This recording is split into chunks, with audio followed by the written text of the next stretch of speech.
بسم اللہ الرحمن الرحیم۔ ایک صاحب نے پوچھا ہے کہ جمعے کے دن انتقال ہونے کی کیا کوئی فضیلت ہے؟ جواب میں عرض ہے کہ اس سلسلے میں کئی حدیثیں آئی ہیں، چنانچہ ترمذی میں روایت موجود ہے۔ حضرت عبداللہ بن عمر رضی اللہ عنہ وہ روایت بیان کرتے ہیں کہ رسول اکرم صلی اللہ علیہ وسلم نے ارشاد فرمایا: ما من مسلم یموت یوم الجمعۃ او لیلۃ الجمعۃ الا وقاه اللہ فتنۃ القبر، کہ اگر کسی مسلمان کا جمعے کے دن یا جمعے کی رات میں انتقال ہو جائے تو اللہ تبارک و تعالیٰ اسے قبر کے فتنے یعنی قبر کے عذاب سے محفوظ رکھیں گے۔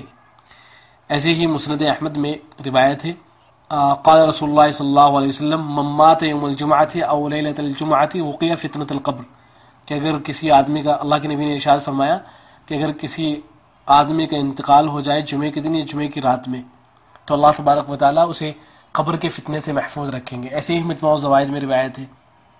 ایسے ہی اور مختلف کتابوں کے اندر حدیثیں آئی ہیں۔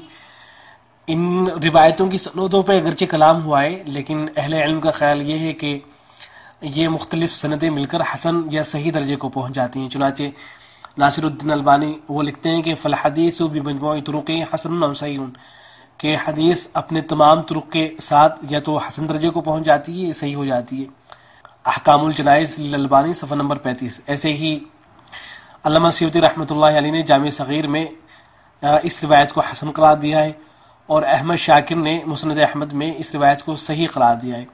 تو خلاصہ یہ ہے کہ جمعے کے دن اگر کسی آدمی کا انتقال ہو جائے تو انشاءاللہ وہ قبر کے عذاب سے محفوظ رہے گا۔ والسلام علیکم ورحمۃ اللہ۔